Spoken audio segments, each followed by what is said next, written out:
नमस्कार, आप देख रहे हैं प्राइम टीवी और मैं हूं आपके साथ मुस्कान उस्मानी। रुक करेंगे यूपी की बड़ी खबरों की ओर। गोरखपुर में मुख्यमंत्री योगी आदित्यनाथ ने कहा कि प्रधानमंत्री नरेंद्र मोदी निश्चित रूप से विकसित भारत की गारंटी बन चुके हैं।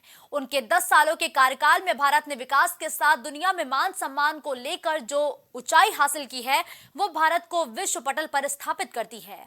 बीजेपी की जो विकसित भारत संकल्प यात्रा निकल रही है उसमें विकास की चीजों को लगातार देखा जा रहा है, जिसमें समाज और देश दोनों अछूते थे। इस मौके पर लोगों को संबोधित करते हुए उन्होंने खिचड़ी मेला और आगामी 22 जनवरी को अयोध्या में होने वाले प्राण प्रतिष्ठा समारोह की बधाई दी है। ऐसी अनेक योजनाएं चल रही हैं जो आज हर गरीब के जीवन में परिवर्तन का कारक बन रही हैं और इन योजनाओं के माध्यम से उनके जीवन में होने वाले परिवर्तन का परिणाम हम सब एक संकल्प के साथ आगे बढ़ सकेंगे कि 2047 में जब हमारा देश अपनी आजादी का शताब्दी महोत्सव मना रहा होगा तो शताब्दी महोत्सव के अवसर पर हम एक विकसित भारत देख पाएंगे। एक ऐसा भारत देख पाएंगे जिस भारत में गरीबी नहीं, अभाव नहीं, अशिक्षा नहीं, अव्यवस्था नहीं, असुरक्षा नहीं, बल्कि जिस विकसित भारत में दुनिया को नेतृत्व देने की सामर्थ्य होगी, जिस भारत में हर नागरिक के चेहरे पर खुशहाली होगी, विकास की प्रक्रिया से पूरी तरह संतृप्त एक ऐसा भारत जिस भारत पर हर भारतवासी गौरव की अनुभूति करेगा और दुनिया उसके पीछे। कांग्रेस की यूपी जोड़ो यात्रा लखनऊ पहुंच गई है। इस दौरान कांग्रेस कार्यकर्ताओं में भारी उत्साह के साथ यूपी जोड़ो यात्रा का स्वागत किया। वहीं इस मौके पर कांग्रेस के प्रदेश अध्यक्ष अजय राय ने कहा कि जनता के हितों की रक्षा के लिए कांग्रेस का संघर्ष जारी रहेगा। आगे उन्होंने कहा कि जनता भाजपा के शासन से अब ऊब चुकी है और अब बदलाव चाहती है। वहीं इस मौके पर हमारे सहयोगी ने कांग्रेस प्रदेश अध्यक्ष से खास बातचीत भी की है। तो यूपी जोड़ो यात्रा प्रदेश अध्यक्ष अजय राय के नेतृत्व में यहाँ हो रही है। आप देख सकते हैं जिस तरीके से लगातार आप एक सैलाब देख सकते हैं।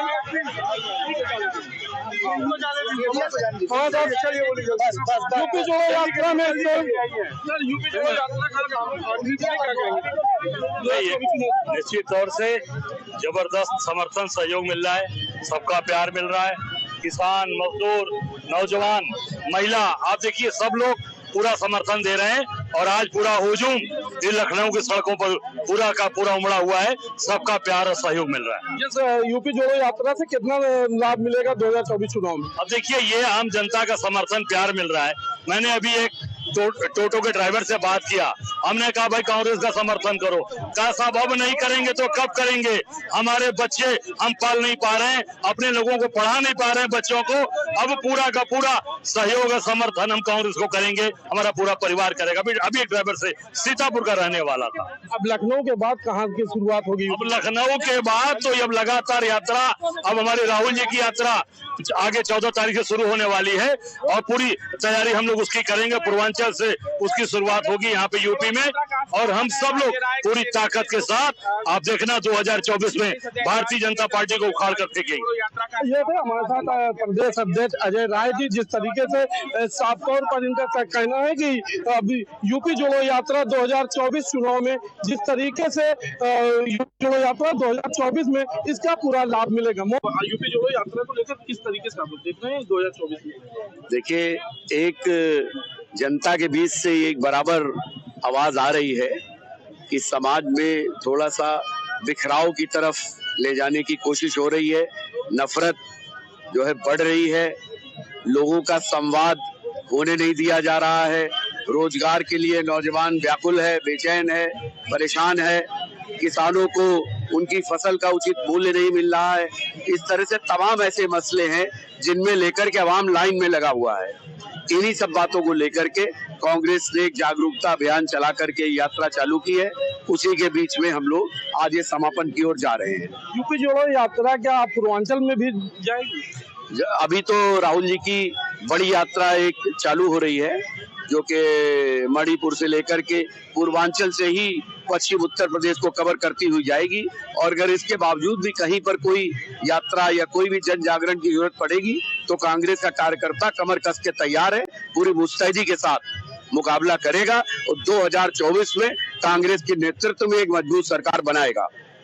कांग्रेस के जो वरिष्ठ नेता उनका साफ तौर पर यही कहना है कि जिस तरीके से 2024 में कांग्रेस पार्टी ने अपनी कमर कस ली है, 2024 में पूर्ण बहुमत से कांग्रेस की सरकार बनेगी। Mohammad Yusuf, Prime TV, Lucknow.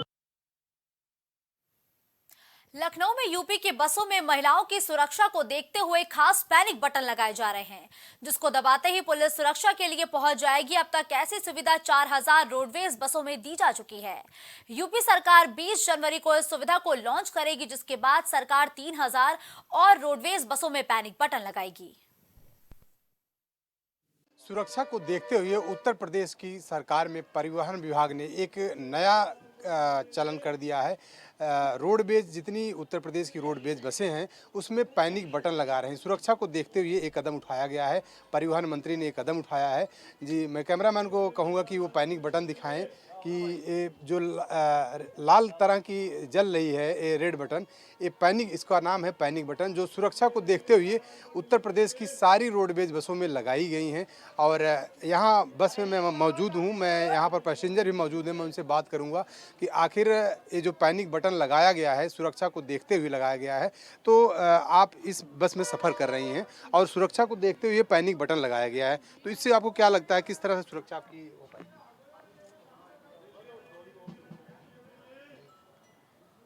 Emergency में ये काम में आएगा। और अभी जैसे आपके साथ कोई दुर्घटना होती है, उसके लिए पैनिक बटन लगाया गया है, तो आपको क्या लगता है कि इस पैनिक बटन से आपके लिए आगे चलकर सुरक्षा होगी? इससे क्यों नहीं होगी? जब सोचा है सरकार ने हमारे हित के बारे में तो कुछ अच्छा ही होगा। हमारे साथ और भी कुछ पैसेंजर्स इस बस में मौजूद, मैं उनसे बात करूंगा कि इसमें रोडवेज बसों में पैनिक बटन लगाया गया है, सुरक्षा को देखते हुए परिवहन विभाग ने लगाया है।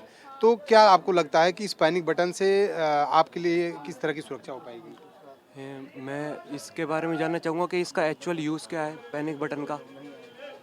जैसे कोई इमरजेंसी हो तो दबाएं, फिर तो इसका अच्छा यूज़ हो सकता है। जैसे कि कोई इमरजेंसी हो, कुछ भी हो, अगर राह चलते किसी व्यक्ति को तकलीफ हो रही है तो फिर तो अच्छा है, ये बढ़िया मेथड है। जी, तो देख सकते हैं कि अभी इस पैनिक बटन का क्या मतलब है, क्या यूज है, अभी पैसेंजर को पता भी नहीं है। ये मैं कहूँगा ये परिवहन निगम की बहुत बड़ी अभी कमी है कि जो पैसेंजर को अवगत नहीं करा पाई है कि इस पैनिक बटन का काम क्या है, इसका मतलब क्या है। कैमरा पर्सन नीरज के साथ राजेश यादव, प्राइम टीवी, लखनऊ। हमारे साथ रजनीश मिश्रा मौजूद हैं, जो उत्तर प्रदेश रोडवेज संघ के अध्यक्ष भी हैं। मैं उनसे बात करूंगा कि आखिर जो पैनिक बटन लगा हुआ है ये किस तरह से काम करेगा और क्या लोगों को इससे सहूलतें मिलेंगी। मैं आपको बता दूं, आपके चैनल के माध्यम से मैं उत्तर प्रदेश रोडवेज कर्मचारी संघ का प्रदेश का मीडिया प्रभारी हूं और आदरणीय क्षेत्रीय प्रबंधक महोदय के दिशा निर्देश पर बस स्टेशन प्रबंधन का कार्य समय में देख रहा हूँ। ये जो पैनिक बटन लगाया गया है आदरणीय परिवहन मंत्री दयाशंकर जी के निर्देश पर और प्रबंध निदेशक मासूम अली सरवर जी की वजह के दिशा निर्देशों पर, इसका कारण ये है कि अगर जो यात्री हमारे सम्मानित यात्री बसों में हमारी यात्रा कर रहे हैं, परिवहन निगम की बसों में, अगर उन्हें किसी प्रकार की कोई समस्या दिक्कत आती है तो वह इस पैनिक बटन को दबाएंगे। इस पैनिक बटन का सिस्टम पूरा हेडक्वार्टर से लेकर क्षेत्रीय प्रबंधक कार्यालय में एक इसका अलग से कार्यालय बनाया गया है और वहाँ ये सीधे उसकी सूचना तत्काल चंद सेकंड में पहुँच जाएगी। वहाँ से मैसेज जो हमारे इंटरसेप्टर्स या चेकिंग अथॉरिटी की गाड़ियाँ जो रास्ते में चलती रहती हैं, उनमें भी ये पूरा सिस्टम उनको कनेक्ट किया गया है। कनेक्ट करने के बाद में तत्काल उनको उससे जोड़ दिया जाएगा और वो गाड़ियाँ मौके पर पहुंचकर हर 2-3 मिनट में 5 मिनट पहुंचकर यात्री को उसकी सुविधा, उसकी समस्या का निराकरण करेगी। सबसे बड़ा सवाल यहाँ पर एक खड़ा होता है कि अभी मैंने कुछ यात्रियों से बात किया, उन्होंने कहा कि मुझे इसके बारे में पता ही नहीं है कि ये है क्या। तो ये बताइए कि इसकी ट्रेनिंग यात्रियों को जानकारी कौन देगा, या अभी तक अगर जानकारी अगर नहीं हो पाई तो? देखिए ऐसा है ना, ये प्रक्रिया अभी शुरू हुई है 2-3 महीने से। लगातार हमारे पास में 12,000 के करीब बसें हैं, हम इनमें लगाने का प्रयास करें, लगातार प्रयासरत है और काम चल रहा है। तो जैसे ये हमारी तक कंप्लीट हो जाएगा, इसके लिए प्रॉपर एक व्यवस्था हम लागू करेंगे। यहाँ हम सब लोग प्रबंध निदेशक महोदय के निर्देश पर यात्रियों को इसके बारे में बताएंगे, चालक परिचालक बताएंगे इनके बारे में, और हमारे यहाँ से भी यहाँ जो स्क्रीन लगाई गई उनके डिस्प्ले के बारे में भी बराबर बताया जाएगा।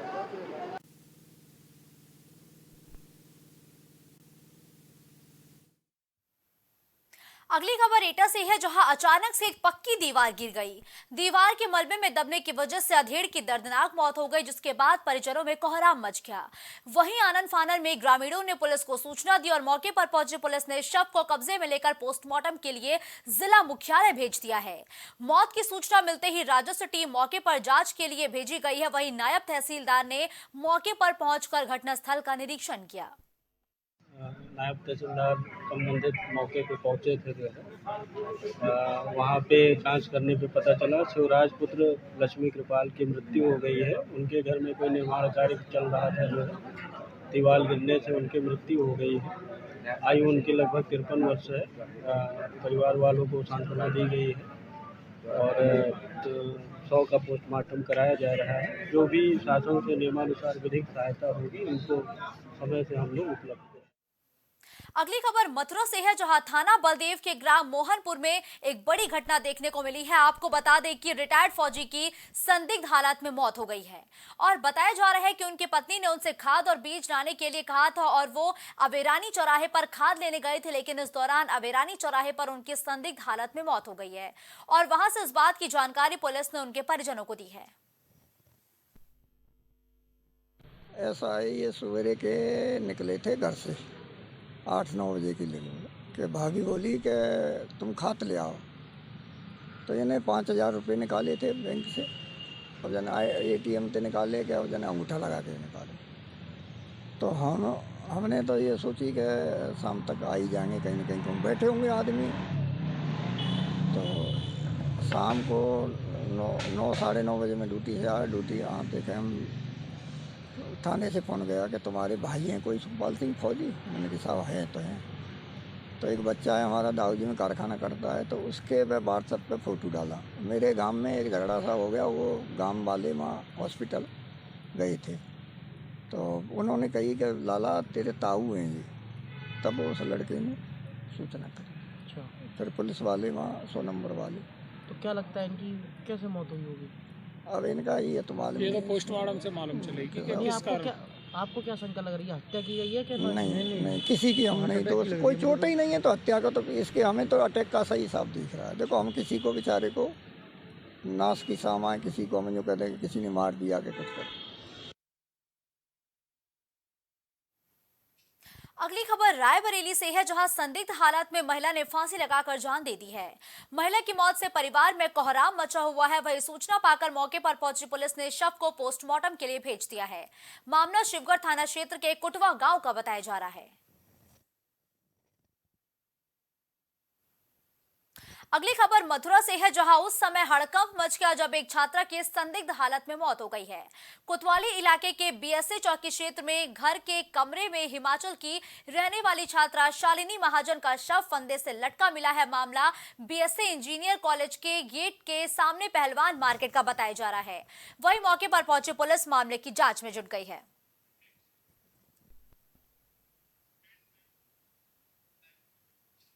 आगरा नगर निगम द्वारा संचालित पशु वशधाल में छोटे पशुओं के कटान को लेकर व्यापारियों ने विरोध जताया है, जिसका वीडियो सोशल मीडिया पर वायरल हो गया। वहीं व्यापारियों ने इस मामले के उच्च अधिकारियों से शिकायत की है।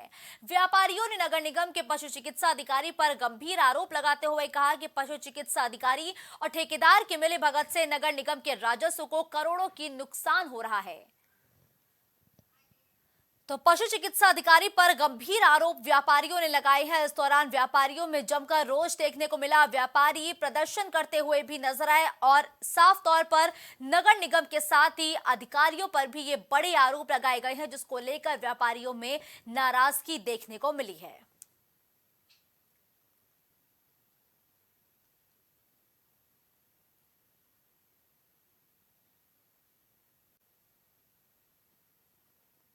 खबर आगरा से है, जहां नगर निगम भ्रष्टाचार का अड्डा बन चुका है और पशु चिकित्सा अधिकारी के खिलाफ लोगों में खासा गुस्सा देखने को मिला है और व्यापारियों ने गंभीर आरोप लगाते हुए प्रदर्शन किया है। साथ ही अधिकारियों के खिलाफ अब कार्रवाई किए जाने की मांग व्यापारियों की तरफ से उठाई गई है। जिशान इस खबर पर ज्यादा जानकारी के लिए हमारे साथ जुड़ चुके हैं। जिशान, देखिए, व्यापारियों में खासा गुस्सा देखने को मिल रहा है। नगर निगम के साथ ही पशु चिकित्सा अधिकारी पर गंभीर आरोप लगाए हैं। विस्तार से बताइए जिशान कि आखिर ये पूरा मामला क्या है। देखिए मुस्कान, बिल्कुल मैं आपको बता दूं, जो आगरा में नगर निगम द्वारा संचालित है पशु वधशाला, वो पिछले 17 तारीख से बंद चल रही है। कारण व्यापारियों ने बताया है कि पशु चिकित्सा अधिकारी के द्वारा नगर निगम और उच्च अधिकारियों को गुमराह कर पशु चिकित्सा अधिकारी पर करोड़ों रुपए के गबन के आरोप लगाए गए हैं। हालांकि इस पूरे मामले पर जब उच्च अधिकारियों से बात की गई तो अधिकारी कुछ बोलने से कतराते हुए नजर। ठीक है, धन्यवाद जिशान इस खबर पर हमारे साथ जुड़ने के लिए। खबर चंदौली से है, जहां जिला स्तरीय संपूर्ण समाधान दिवस के मौके पर चकिया तहसील सभागार में डीएम निखिल टीकाराम फूडे ने जनता की समस्याएं सुनी हैं और संबंधित अधिकारियों को निर्देश दिए हैं। डीएम ने अध्यक्षता करते हुए जनता की समस्याओं को बहुत ही गंभीरता के साथ सुना है। साथ ही विभागीय अधिकारियों के माध्यम से मौके पर ही उनका निराकरण करने के संबंध में अधिकारियों को जरूरी दिशा निर्देश दिए गए हैं। आज तहसील चकिया में जो मेन तहसील दिवस होता है उसका आयोजन किया गया। 70 आवेदन अब तक प्राप्त हुए हैं। 70 आवेदन में 5 मौके पर ही निस्तारित किए गए हैं। इसके अलावा 5 में टीम अलग से बनाई गई है, गठित की गई है और शेष जो 60 आवेदन हैं उसको सभी अधिकारियों और सभी विभागों को भेज दिया गया है और समय से उसके अंदर आख्या आ जाए और यथासंभव जितना ज़्यादा हम लोग सेटिस्फाई कर पाएंगे लोगों को उतना करने का प्रयास है। सर, शिकायत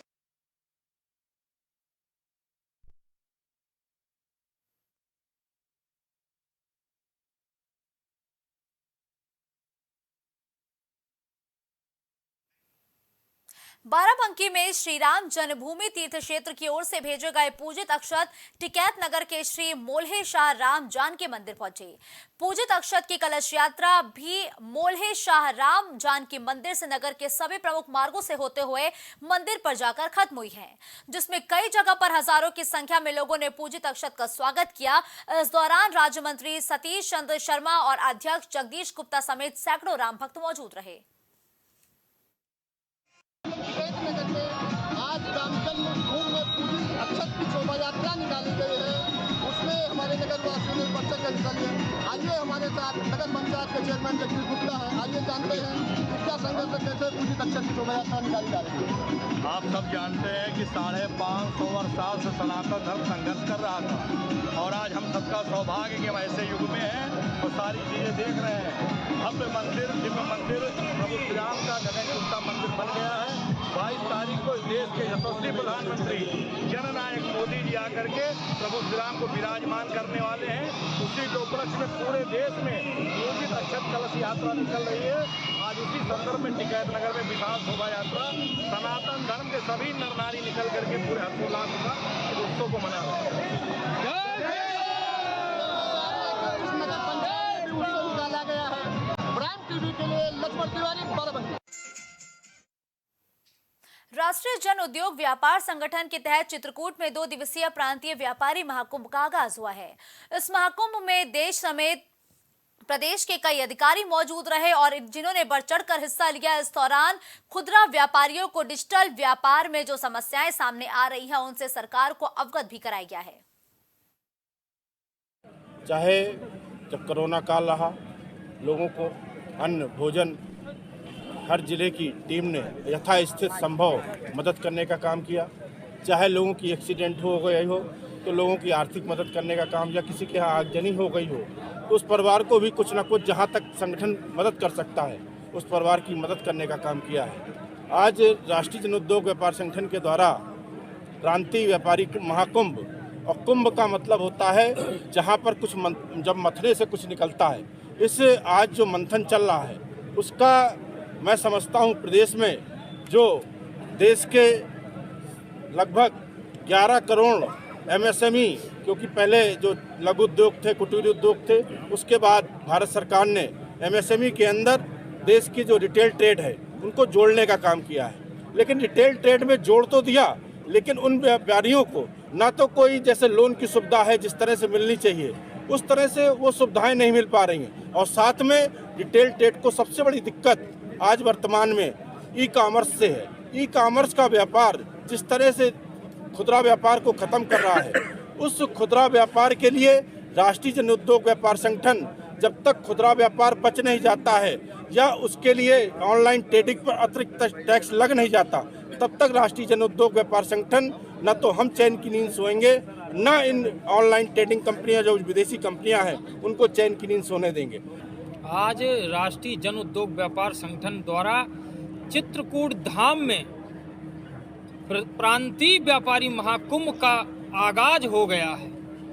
आज प्रांतीय व्यापारी महाकुंभ की शुभारंभ व्यापारियों के शंखनाद से हुआ और निश्चित है आज के जो मुख्य अतिथि थे इस कार्यक्रम के दिल्ली के निवर्तमान भाजपा के प्रदेश अध्यक्ष माननीय आदेश गुप्ता जी और उत्तर प्रदेश समेत अन्य तमाम प्रदेशों से दिल्ली, हरियाणा, मध्य प्रदेश, छत्तीसगढ़ और उत्तर प्रदेश से मथुरा, आगरा, मिर्जापुर, वाराणसी, सोनभद्र, कानपुर, फतेहपुर, बिंदकी और भी तमाम अन्य जिलों से बांदा, चित्रकूट और भी महोबा, हमीरपुर, तमाम ऐसे प्रयागराज ऐसे तमाम जिलों से पधारे हुए यहाँ पर व्यापारी भाइयों ने आज अपनी आवाज और एकता का प्रदर्शन किया है, एकता का संकेत दिया है कि निश्चित है कि अब व्यापारी किसी से पीछे नहीं है, अब व्यापारी बिल्कुल एकजुट हो चुका है। अब अगली खबर मऊ से है, जहां जिला मुख्यालय स्थित कलेक्ट्रेट परिसर में अछार गांव के रहने वाले एक युवक ने वार्ड नंबर 19 में साफ सफाई नहीं होने की शिकायत डीएम से की है। युवक ने वार्ड नंबर 19 में सभासद की ओर से साफ सफाई नहीं कराने की शिकायत की है। हमारे वार्ड में कभी सफाई नहीं होती है, कभी सफाई कर्मी नहीं जाता है, जब त्योहार पड़ता है तब जाता है, उसके बाद नहीं जाता है। जाकर के उसी तरीके का कचरा पड़ा हुआ है, जाता नहीं है। कहने के बावजूद भी पटिया टूटी थी तो 2 पटिया लगा, 3 पटिया लगा, पटिया हम लोग मांग के लगवा रहे हैं। और साफ सफाई नहीं हो रही है? जी नहीं। कौन सा वार्ड है? वार्ड नंबर 19 अछार ठोकर। और सभासद कौन है? सभासद रमेश यादव। तो ये काम नहीं कर रहे हैं क्या? जी नहीं। क्या कह रहे हैं? अभी कामे नहीं हो रहा है, कौन की भी कामे नहीं हो रहा है।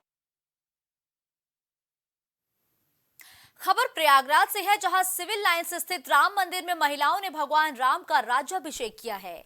यूपी के अयोध्या में आगामी 22 जनवरी को भव्य राम मंदिर में रामलला का प्राण प्रतिष्ठा होना है, जिसकी तैयारी को लेकर पूरे देश के लोगों में उत्साह देखा जा रहा है। जब लंका पर विजय करने के बाद भगवान राम अयोध्या लौटे थे, तब लोगों ने घर घर दीप जलाकर दीपावली मनाई और भगवान राम का राज्याभिषेक किया। आप समझ ही सकते हैं कि आज हमारे भारतवर्ष पूरे देश में और खासकर यूपी में और उससे भी खासकर अयोध्या में बहुत बड़ा आयोजन होने जा रहा है। और हमारे राम, जैसा कि सब लोग जानते हैं, पधार रहे हैं फिर से अयोध्या में। तो एक बहुत बड़ा एक उत्साह, आयोजन और एक उत्सव मनाया जा रहा है। तो हम लोग भी उसमें हम भाग ले रहे हैं और जगह जगह मंदिर में, राम मंदिर में हम लोग भजन कीर्तन करके हमारे राम आए हैं, इसलिए उनका स्वागत में उनकी प्राण प्रतिष्ठा होगी रामलला। जिस तरह से आज यहाँ आयोजन किया गया है, हम सभी बहुत उत्साहित हैं कि 22 जनवरी को हमारे अयोध्या में राम जी का प्रवेश हो रहा है पुनः। तो हम सब आज यहाँ एकत्रित हुए हैं उसी उत्सव को मनाने के लिए। ये तो राम उत्सव का आयोजन किया गया है, राम के आगमन का आयोजन किया गया है। जैसे कि 14 वर्ष के बाद में जब भगवान अयोध्या आए थे तो भव्य पूजन और लोगों में उत्साह था, घर घर में दीपावली मनाई गई थी। उसी तरीके से आज हम लोग भगवान की राजगद्दी करके और दीपावली मनाएंगे। अब रायबरेली से खबर है, जहां नए पुलिस अधीक्षक के आते ही पुलिसिंग व्यवस्था दुरुस्त होती नजर आई है। ज्वाइनिंग के चंद घंटों में ही जनपद के विभिन्न थाना क्षेत्र से 36 वांछित और वारंटियों को गिरफ्तार करके उनको सलाखों के पीछे भेजा गया है। इस दौरान एसपी ने कहा कि शासन की प्राथमिकताएं लागू कराने का पूरा प्रयास करेंगे। थाना और तहसील दिवस को ज्यादा प्रभावी बनाया जाएगा। शासन की प्राथमिकता ही हमारी प्राथमिकता रहेगी। हमारी यही प्राथमिकता रहेगी कि पीड़ित जो पक्ष है उसको थाने स्तर से ही न्याय मिल जाए, ताकि उसको मुख्यालय की लंबी दूरी है वो तय न करना पड़े। थाने स्तर से उनको जनसुनवाई हो जाए और जो कानून व्यवस्था है उसको सुदृढ़ करने के और प्रयास किए जाएंगे। विशेषकर जो महिला संबंधी अपराध है और बाल संबंधी अपराध में ठोस कार्रवाई की जाएगी। किसी भी दोषी को बिल्कुल भी बख्शा नहीं जाएगा। और सभी हितधारकों से मीडिया के लोग हैं, व्यापारी मंडल है, सभी से सहयोग लेते हुए एक और बेहतर कानून व्यवस्था है उसको और सुदृढ़ किया जाएगा।